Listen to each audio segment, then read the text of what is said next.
TV Guide, In Touch Weekly, and Runner's World. As a full-time motivational speaker, weight loss coach, and consultant, he now travels the country spreading his winning principles for winning at weight loss and at life. He is here with us today. Now, let's please welcome Pete Thomas!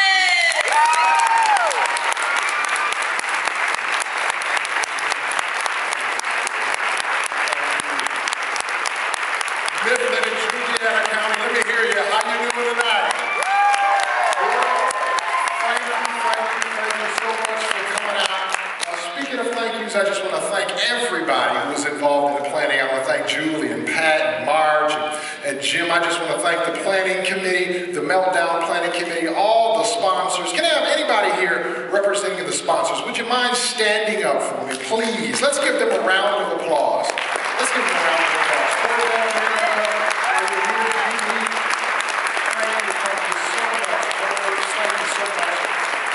Thank you all for coming out tonight, even with the snow. I appreciate it. This is what we're going to do tonight. I'm going to share some of my experiences, how I gained the weight. I'm often asked that question, Pete, how did you become so big in the first place? I'm going to share that information.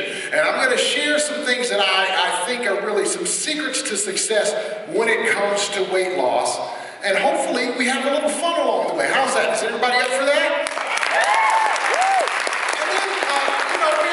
At least see the second hour of Biggest Loser since it's on tonight, all right? So listen, I want to start off by telling you a little bit about myself. As you know, my name is Pete Thomas, and at my largest, I was over 416 pounds. Julie already did an excellent job telling you that. But people always ask me, Pete, how did you become so big? What was it that caused you to gain all the weight in the first place? And it really started back when I was young. When I was young, my mother struggled with mental illness. She struggled with a combination of paranoia and dementia. Because of this struggle, we were always on the go. We were transient. We moved from one city to another to another. I calculated that I had lived in approximately 12 or 13 different cities by the time I was 12 or 13 years old. I lived in Baltimore, Maryland, Shaker Heights, Ohio, Washington, D.C., Detroit, Michigan. Lived all over the place. Now, there are a couple of negative things that come out of all of that moving around. Number one, never played any sports. I should have been a linebacker somewhere. I'm 6'5". I should have been on somebody's NFL team somewhere. Never played any sports. Was not really that active growing up because we were always on the move. And also, I never really learned how to eat properly. Never learned proper nutrition. Never learned a lot of different things. Let me give you a story. One time I was living in East Lansing, Michigan. That's the home of Michigan State University. Everybody say boo. Yes, exactly, because I live in Ann Arbor, which is, anyway. So I lived there in East Lansing, Michigan, and we would always go down to campus to the little Catholic church on campus. But we weren't going to the Catholic church to attend Mass. What we were doing was going down to the Catholic church to get the church bulletins, because in the bulletins were 2-for-1 Whopper coupons from Burger King. And that's how we ate. Every single day, we would go to Burger King and we would eat at Burger King. At that particular location, my mom would not cut on the gas. We had a gas stove, no gas, and you got a gas stove means no eating normal food. So I never, ever learned proper nutrition. And so over the years, the weight just came on, especially after high school. When I went up to Ann Arbor, Michigan to go to, everybody say, go blue. I didn't think I'd get too many of those. You know, I went to Ann Arbor, Michigan, and the weight just slowly came on. I got married and ended up joining a great local church, and the weight just piled on, 10 pounds and 10 pounds each and every year. So that approximately 15 years after college, here I was weighing over 416 pounds. And then this great opportunity came along to get cast on The Biggest Loser. Season 1 was on, and I'm sitting there watching The Biggest Loser while working, while eating ice cream and having chips and cookies. Nobody's ever done that, right? You never watched The Biggest Loser while eating snacks, right? I hope not. So anyway, here I am. I'm eating those cookies and chips and all that kind of stuff while watching the show. I'm thinking to myself, who gets on The Biggest Loser? People don't really get on The Biggest Loser. Those aren't real people, are they? Sure enough, they're real people. What I decided decided to do is I decided to send in this video. Sent the video in, they loved the video, and then I had to drive down to Indianapolis to meet some casting directors. So I go down to meet the casting directors. Along the way, I come up with this top 10 reasons that I should be cast on The Biggest Loser Ranch. And I won't give you all 10. It was David Letterman style. But my number one reason that I should be cast on The Biggest Loser Ranch was, as we go back to slide here, men should not have memories. You know, men, we shouldn't have it. That was my number one reason. Anyway, they loved it. I was cast on the show. That very first day, I ended up on The Biggest Loser Ranch weighing in at over 401 pounds. And let me show you, just for a second, what that looks like. I know you see it there up on the stage, but you know, we kind of want up on the screen, rather, we want the 3D version. So here it is, day one on The Biggest Loser Ranch. And you can see a couple of different statistics here. My waist size over 60 plus inches. My fat percentage, over 50% of my body was pure lard. I'm telling you, I could be fried up and you could make some scrapple out of it. I tell you, I could. These are the shirts from my very first day. I need a couple of volunteers. I need some little people to come and help me put these on. I see, yes, the little young lady over there. Yes, right there in a little red top. I see the purple, right, yes, right next to you. You two. Yes, come on up, come on up. I'm going to get you all to help me for the evening. This is my sweater vest. I used to have these rules. I mentioned these, the things that I said when I was on The Biggest Loser. I had these what I call fat rules, okay? One of my fat rules was called CTB, cover the belly, all right? The other one was crack jokes. Crack jokes all the time. Nobody knows you're as big as a whale when they're laughing all the time, all right? Those were my rules. And this was, let's see what this was. This was a 5X. And I just realized it was made in Cambodia. Can you realize when this was being made, what they were thinking? They had to be thinking, who is this going to fit? You know? But this was a 5XLT. Who wants to wear this? You wear this? Sure. Thank you. Let's find the armpits are the same size as the head there. Yes. Good. That's almost a dress. Thank you. What's your name? Allie. Good job, Allie. Now here's the thing. I'm going to give you $2 just for wearing that. And here, I'll give you another 10 if you can gain enough weight to fill that out before the night's over, okay? All right, hold on just a second. What's your name? Leah, how are you doing tonight? Good. All right, this is my very first day on The Biggest Loser Ranch. This was the shirt that I wore. It's also 5X. Now, here's the thing. You guys can see the belly. My belly was stretching these things out. I mean, if I wanted to fit loose, I would have had to go to a 6X because these things were tight. Would you mind wearing this for me? Great, thank you. And what's your name again, Leah? Leah. All right, same thing for you. I'll give you $2 and I'll give you another 10. Oh, I'm sorry. I'll give you another 10 if you fill that out. All right? Thank you very much. You guys can have a seat. I'm going to put you right there. Thank you. Sorry for this. All right, so listen. My very first day on The Biggest Loser, as I mentioned, over 401 pounds. It was incredibly difficult, that time that I spent there on The Biggest Loser. I mean, incredibly difficult. I'm going to go through some of the principles that I learned while I was there on The Biggest Loser. I hope a few of you brought some pens or paper to take notes, or maybe even you can put some things in your phone, because I'm going to give you some good, solid information. Over the last few years, as you've already heard, I've been teaching others how to lose weight, how to be successful, how to keep it off. And really, what it comes down to is you need to be successful in 3 areas. Let me hear you say 3 areas. Good. Let me hear it a little louder. 3 areas. And so what I teach is you need to learn how to master your mind. Say, master your mind. Excellent. After you learn to master your mind, you need to learn how to manage your mouth. Say, manage your mouth. Excellent. And lastly, you need to learn how to multiply your muscles. Say, multiply your muscles. Good. And we're going to get into those right now, and I'm going to give you even more tips as we go along the way. The first thing is, when it comes to mastering your mind, this deals with a few different things.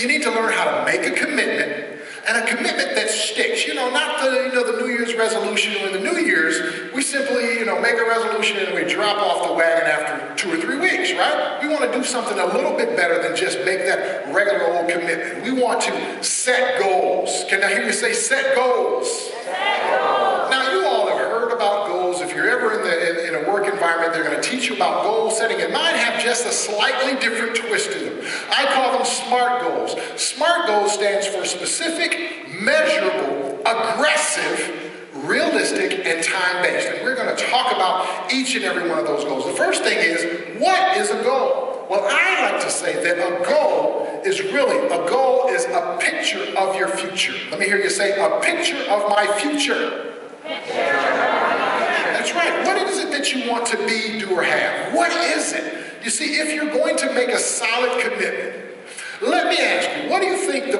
proof of a commitment is? What do you think it is? Results? What do you think? Let me back up and give you a story.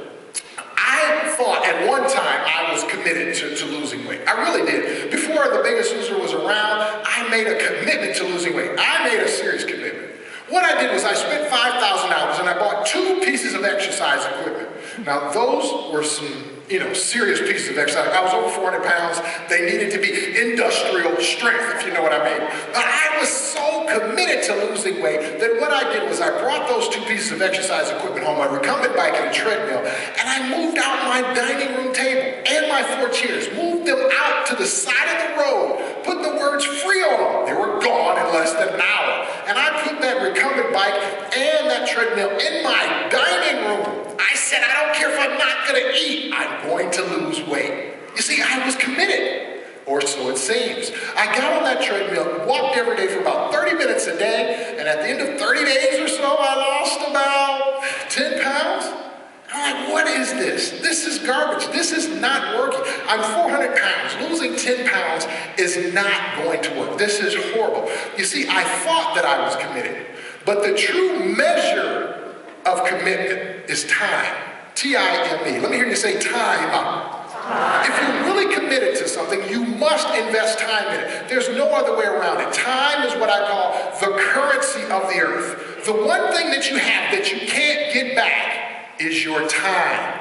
Everything you're missing in your life, you're missing it because you've been unwilling to trade your time for it. You see, when it comes to life, we don't go out and buy cars with our money. What you do is you take your time, you give your time to an employer, and in exchange, they give you money that you go out and buy the car with. Does that make sense? Time is the one thing you can't get back. I believe it's the one true gift from God. It's the currency of the earth. So if you're going to really be committed to your goals, you must say, I must invest time. There's no way around it. Here's the thing. Even if you went and you had some type of obesity surgery and you got the weight off in a hurry, the time that you spent, that you kind of shorted the time to getting the weight off, you got it off in a hurry, you're still going to have to invest time to learn new habits, to change the way you eat and all of those other things. Let me hear you say one more time. Time. The most important thing. So here's it comes. When it comes to SMART goals, your goal needs to be specific. There was a time when I was trying to figure out how much weight I wanted to lose, and I had a specific goal in mind. I wanted to get back to where I was my freshman year in college. Right after your freshman year, you pick up that freshman 15 or 20 or 30 or whatever it is. I wanted to get back there. Now, that's a very important thing. I deal with women all the time, and the women, they don't say they want to get back to where they were in college. I want to get back to my second year of high school. In high school, I was so thin, I could see my clavicle, I could see my bone structure, I want to get back to there. And then I asked them some more information. Well, how old are you? I'm 50. Oh, how many kids do you have? I've had 4 kids, but I can get back to where I was second year of high school, I could see my clavicle. Okay, I'll deal with realistic in just a second. But you see, you want to make sure you have specific goals. For me, I want to get back to where I was the second year of college. Let me hear you say specific. Specific. The next thing you want to do is you want to have measurable goals. If you've ever watched The Biggest Loser, the most important thing for us was weigh-in day. Let me hear you say weigh-in day. Weigh-in day. Very important day. Now let me give you a little background.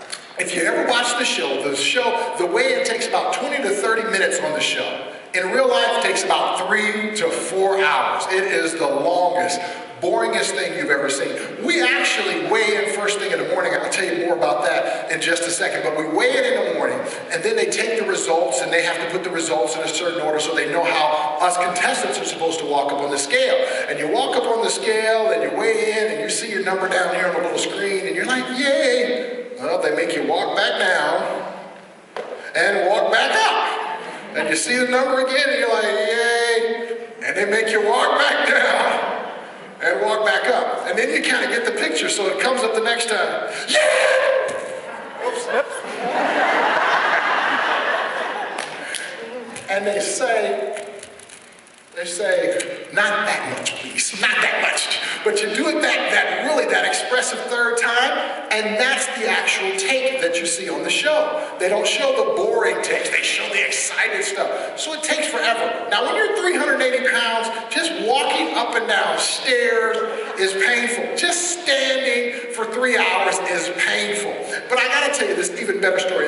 First thing in the morning, we've had our morning workouts, and we go into this little room. There are only 2 other people in the room.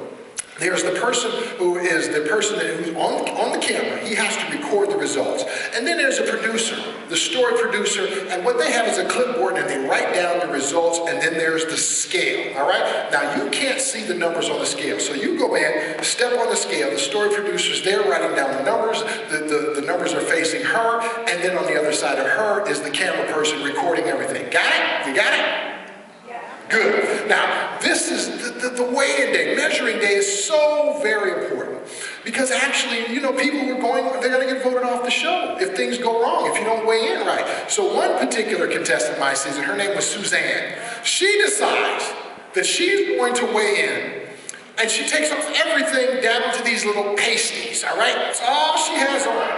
She puts on these pasties and she hops on the scale. Now, mind you, she's not quite the runway ready, all right? She's not quite ready for the runways of Milan, not ready for America's Top Model just yet. She's approximately 5'5", somewhere around 220, all right? Not quite ready for the runway model. But she steps on, and the word is that the camera guy's like, whoa, whoa, whoa.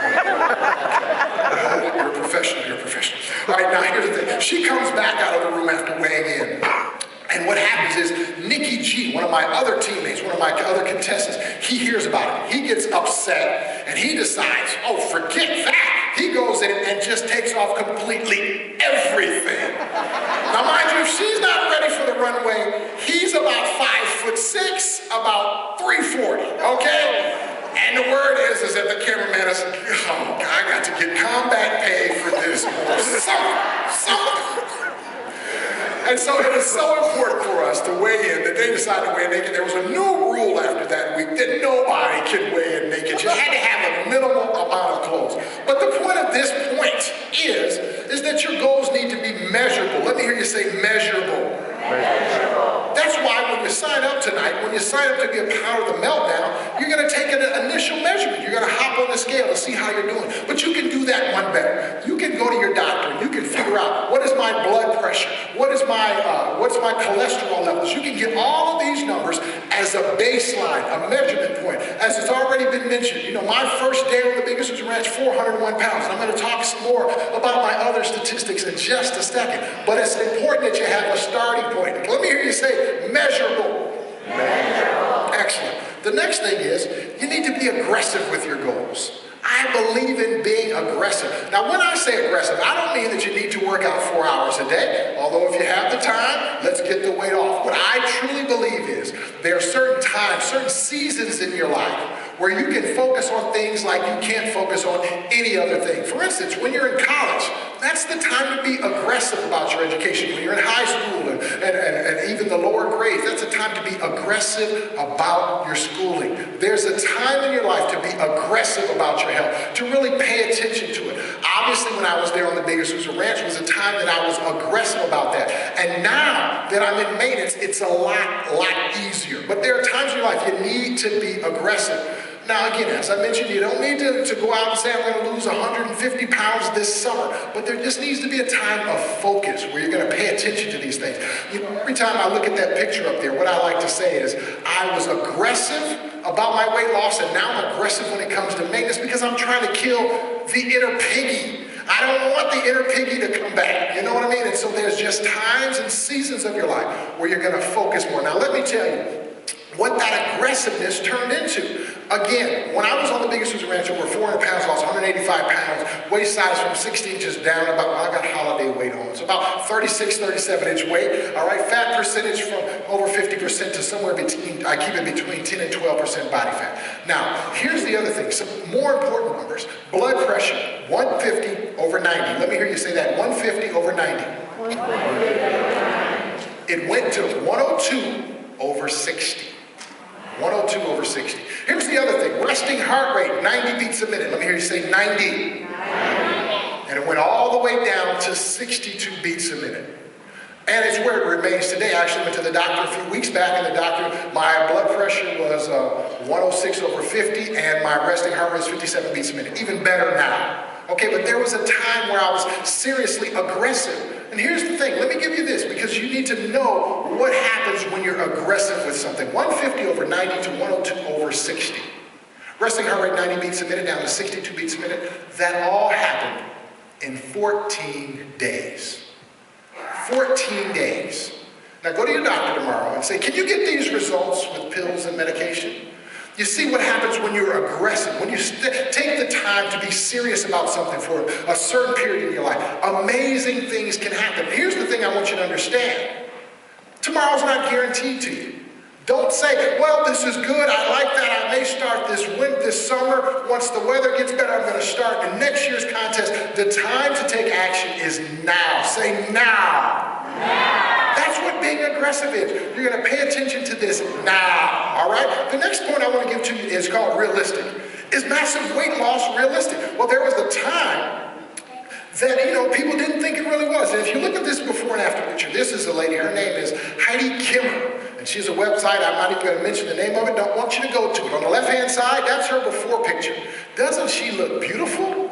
And then there's her after picture. Isn't that amazing? Well, here's the problem. That's not really her after picture.